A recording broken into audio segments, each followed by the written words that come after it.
የነብይነትን ጸጋ አላሳደረባቸውም ማለት አይደለም። የነብይነትን ጸጋ ሰጥቷቸዋል። ነገር ግን ወደ ዓለም የሄዱት ነብይ እንደሆኑ አይደለም፣ እንዲሰብኩ እንዲያስተምሩ ነው። አሕዛብን እንዲመልሱ ነው ክርስቶስ ሐዋርያትን ያዘዘው። ስለዚህ በዚህ መልኩ እናያለን። ሊቃውንት ሲናገሩ እንዲህ ይላሉ፣ ብሉይ ኪዳን ነፍሰ ጡር ነበረች ይላሉ። ብሉይ ኪዳን ምን ነበር? በስመ አብ ወወልድ ወመንፈስ ቅዱስ አሐዱ አምላክ። የእግዚአብሔር ቤተሰቦች እንደምን ቆያቸው? አሜን። የአምላካችን የእግዚአብሔር ስሙ የተባረከና የተመሰገነ ይሁን። እንደ እግዚአብሔር መልካም ፍቃድ በቅድስት ቤተክርስቲያናችን አስተምህሮ መሰረት በዚህ ወቅት ዘመነ አስተምህሮ ይባላልና በዚህ ወቅት የሚነገረውን ቃል እግዚአብሔር እንደ እግዚአብሔር መልካም ፍቃድ ለጥቂት ደቂቃ እንወያያለን። ማስተዋሉን ለሁላችን ያድለን። የምንነጋገርበት ርዕስ የሚሆነው ዘመነ አስተምህሮ በሚል ጠቅለል ባለ ርዕስ እንነጋገራለን። በቤተ ክርስቲያናችን ከህዳር 6 እስከ ታኅሳስ 13 ያለው ጊዜ ዘመነ አስተምህሮ ይባላል። ይህ ወቅት ዘመነ አስተምህሮ በመባል ይጠራል፣ ይታወቃል ማለት ነው። እንግዲህ አስተምህሮ ማለት ምን ማለት ነው የሚለውን በምናይበት ሰዓት ላይ ሁለት አይነት ትርጉም ይኖራል። አስተምህሮ ሲጻፍ በሐመር ውሃና በሐሌታ ውሃ ሲጻፍ ልዩነቶች ይኖራሉ። በአስተምህሮ ተብሎ በሐመር ውሃ ሲጻፍ ምህላ፣ ምልጃ፣ ልመና ማለት ነው። ይህም ማለት ስለ እግዚአብሔር ቸርነት፣ ርኅራኄ፣ ስለ እግዚአብሔር ቸርነት። ዘመነ አስተምህሮ ማለት ስለ እግዚአብሔር ቸርነት፣ ዘመነ አስተምህሮ ማለት ስለ እግዚአብሔር ርኅራኄ፣ ዘመነ አስተምህሮ ማለት ስለ እግዚአብሔር ይቅር ባይነት፣ ደግሞ እኛ በደላችንን ይቅር እንዲለን የምናስብበት የምንዘክርበት ወቅት ጊዜ ማለት ነው። ሌላው በሐመር ውሃ ከተጻፈ አስተምህሮ የሚለው በሐመር ውሃ ከተጻፈ ምን ማለት ነው? ትምህርት ወይም ስርዓት ማለት ነው። ይህንንም የምናገኘው እንዴት ነው? የእግዚአብሔር ቸርነት፣ የእግዚአብሔር ርኅራኄ፣ የእግዚአብሔር ትህትና የማዳኑን ስራ የምናይበት ወቅት ነው። ይህ ዘመን የተለያየ ስያሜዎች አለው። በየሳምንቱ ቅዱስ ያሬድ በሰየመልን ስያሜ መሰረት ማለት ነው። እንግዲህ ትንቢት ነቢያት የተናገሩበት ሳምንትም ነው። ይህ ሳምንት ትንቢት ነቢያት እንዲናገሩ ምክንያት የሆነበት እኛም የምናስብበት ትንቢት ምንድነው፣ ነቢይነት ምንድነው የሚለውን በጥቂቱ እንመለከታለን። እንግዲህ ትንቢት ማለት ወደፊት ይደረጋል ተብሎ የሚታመነውን ነገር ቀድሞ መናገር ነው። በእግዚአብሔር ረዳትነት፣ በእግዚአብሔር ገላጭነት፣ በእግዚአብሔር መንገድ አሳይነት የሚነገር ነገር ነው። እንግዲህ እንደዚህ ስንል ግን ትንቢትን ማንም ሰው ከመንገድ ተነስቶ መናገር አይችልም።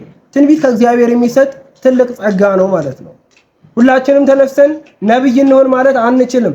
እግዚአብሔር የመረጠው ሰው ነው ትንቢትን መናገር የሚችለው። ትንቢት በአንድም በሌላም መንገድ ልናይ እንችላለን። የግድ በአንድ መንገድ ብቻ ላይሆን ይችላል። በራእይ ልናይ እንችላለን። በልዩ ልዩ መንገዶችን ልንመለከት እንችላለን። እግዚአብሔር በፈቀደው መጠን፣ እግዚአብሔር በገለጠልን መጠን ትንቢትን ልንመለከት እንችል ይሆናል። እንግዲህ ስናይ ትንቢት ከአንድ በሆነ መንገድ በላይ ሊፈጸም ይችላል። ከአንድ ምክንያት በላይ በብዙ ምክንያቶች ትንቢት ሊፈጸም እንደሚችል ማወቅ ማስገንዘብ ይገባል ማለት ነው። እንግዲህ ብዙ አይነት ትንቢቶች አሉ። ነብይ ምንድነው? ነብይት ምንድናት?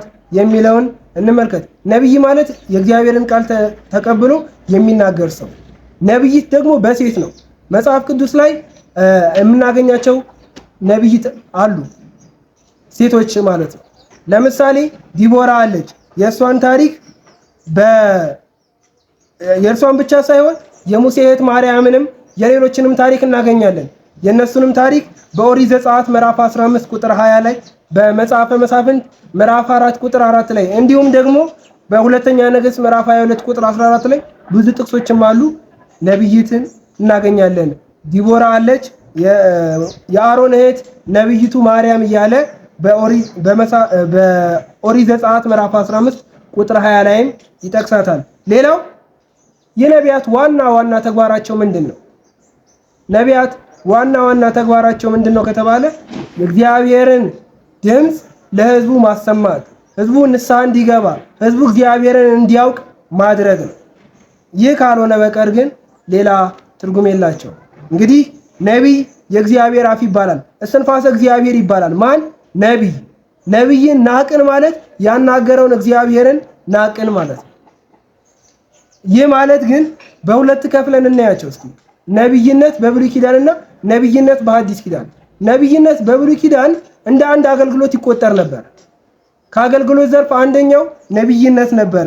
ይህንንም በሁለተኛ ሳሙኤል ምዕራፍ 12 ቁጥር 1 ላይ እንዲሁም ደግሞ በትንቢተ ኢሳይያስ ምዕራፍ 38 ቁጥር 1 ላይ የምናገኛቸው ታሪኮች ማስረጃ ናቸው። ሌላው በብሉይ ኪዳን ለነብይነት ትምህርት ቤት እና ደቀ መዛሙርት ነበራቸው። ትምህርት ቤት ነበራቸው ማለት ነው። ልክ እንደ ዛሬ ዘመን አይደለም። ከመንገድ ተነስተው ንግዳቸው አልሆን ሲላቸው ሲከስራቸው ነብይ ገሌ ነብይት ገሌ እንደሚባሉ አይደለም። የእግዚአብሔር ጥሪ ያስፈልጋል። እግዚአብሔር ሲጠራን ነው። ሌላው በአዲስ ኪዳን ደግሞ በአዲስ ኪዳን ነብይነት እንደ አንድ አገልግሎት ክፍል አይቆጠርም። ምክንያቱም ክርስቶስ ሐዋርያትን ሲልካቸው ምንድነው ያላቸው? ሂዱ በዓለም ሁሉ ዙሩ፣ አሕዛብን በአብ በወልድ በመንፈስ ቅዱስም ያስተማራችሁ አጥምቋቸው፣ ደቀ መዛሙርቴ አድርጓቸው እንጂ ነብይ ሁኑ አላላቸው። ይህ ማለት ግን የነብይነትን ጸጋ አላሳደረባቸውም ማለት አይደለም። የነብይነትን ጸጋ ሰጥቷቸዋል። ነገር ግን ወደ ዓለም የሄዱት ነብይ እንደሆኑ አይደለም፣ እንዲሰብኩ እንዲያስተምሩ ነው። አሕዛብን እንዲመልሱ ነው ክርስቶስ ሐዋርያትን ያዘዘው። ስለዚህ በዚህ መልኩ እናያለን። ሊቃውንት ሲናገሩ እንዲህ ይላሉ። ብሉይ ኪዳን ነፍሰ ጡር ነበረች ይላሉ። ብሉይ ኪዳን ምን ነበረች? ነፍሰ ጡር ነበረች። የመወለጃዋ ቀን ደረሰና ሐዲስ ኪዳን ተወለደች ይላሉ። ይህ ማለት ምንድነው መሰላችሁ? እኛ ነብይነትን መሰረት አድርገን ስንወያይ ስንነጋገር ብሉይ ኪዳንን ትተን መሄድ የለብንም። እንዲህ የሚል ኃይለ ቃል አለ ኤፌሶን ምዕራፍ 2 ቁጥር 20 ላይ በሐዋርያትና በነቢያት ላይ መሰረት ላይ ታነጻችኋል ይላል። ስለዚህ ነቢያትን እንይዛቸዋለን፣ ሐዋርያትን እንይዛቸዋለን። በእነሱ መሰረት ላይ ታነጻችኋል። የማዕዘኑ ራስ ግን ክርስቶስ ነው ይለናል። አያችሁ፣ የቤተ ክርስቲያን መሰረቷ ክርስቶስ ነው።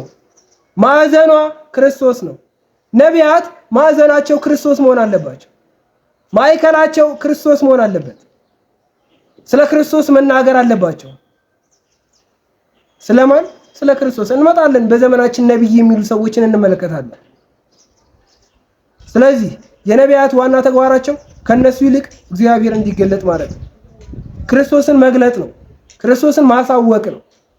የሚሆነውን ነገር መናገር ነው። ሌላው ነቢያት እግዚአብሔር ያከበራቸው ቅዱሳን ናቸው። ይህንንም በሉቃስ ወንጌል ምዕራፍ 1 ቁጥር 69 እንዲሁም በሁለተኛ ጴጥሮስ ምዕራፍ 3 ቁጥር 2 ላይ የምናገኘው ታሪክ ያሳየናል፣ ይነግረናል። ሌላው ጠቅለል ስናደርገው በዘመናችን ሐሰተኛ ነቢያት አሉ። አዎ በደንብ አሉ። ታዲያ እንዴት እንለያለን? በኦሪት ጊዜ ነቢያት ሐሰትና ነቢያት ጽድቅ ይለዩ የነበሩት በቃላቸውና ይለዩ ነበር። የሚሉት ነገር የማይተገበር ከሆነ እነዛ ይህ አንዱ መገለጫ ነው ነቢያት ሐሰት እንደሆኑ። ብዙ መለያዎች አሉ። ስለ ራሳቸው የሚያወሩ ከሆነ ክርስቶስን ማዕከል የማያደርጉ ከሆነ ነቢያት በብሉይ ኪዳን ዝርዝር ነገር ውስጥ አይገቡም፣ ድፍን ነገር ውስጥ ነበር። ይህ ማለት ምንድነው መሰላችሁ? ነቢያት ዝርዝር ገሌ ውስጥ አይገቡም። ዛሬ የምናያቸው ነቢያት ግን ምንድናቸው? ስምህ ገሌ ነው፣ እንትን ትባላለህ፣ በዚህ ቦታ ላይ ይሄ ነገር አለህ ይላሉ። ክርስቶስ እዛ ውስጥ አይጠራም። ይበላ ብሎ አልፎ ተርፎ ስለ ኳስም ስለ ፊልምም እየተተነበየ ነው።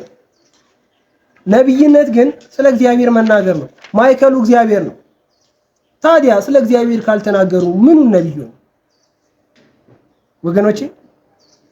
ሌላው የትንቢቱ መጨረሻው ግቡ ምንድነው? የነብይነት መጨረሻው ግቡ ምንድነው? እግዚአብሔርን ማሳወቅ ነው። ህዝቡን ንስሐ እንዲገባ ማድረግ ነው። ህዝቡ እንዲመለስ ማድረግ ነው። ህዝቡ ጥፋት ላይ ከሆነ ጥፋቱ እንዲመለስ ነው። ሐሰተኛ ነቢያት ግን እንዲህ ያደርጋሉ። እንዴት? ሀገሪቷ ተረብሻ ሳለ ሰላም ረቋት ሳለ ሰላም ነው ይሏቸዋል። ደህና ነች ይሏቸዋል። ስለ ራሳቸው ያወሯቸዋል። ጥቅማቸውን ያስከብራሉ ሐሰተኛ ነቢያት። እውነተኛ ነቢያትስ ክርስቶስን ይመሰክራሉ። የመውጫውን መንገድ ይነግሩናል። ወደ እግዚአብሔር እንድንቀርብ ምክንያት ይሆናል። ስለዚህ ከህዳር 6 እስከ ታኅሳስ 13 ያለው ዘመን ዘመነ አስተምሮ ይባላል። በየሳምንቱም የየራሳቸው ስያሜዎች አሉ። እግዚአብሔር በረዳን መጠን ሲፈቅድልን ሁሉንም በጊዜው እንመለከታለን። የመከረን ያስተማረን የአባቶቻችን የእኛም አምላክ ቅዱስ እግዚአብሔር ስሙ የተባረከና የተመሰገነ ይሁን። ወስብሐት ለእግዚአብሔር።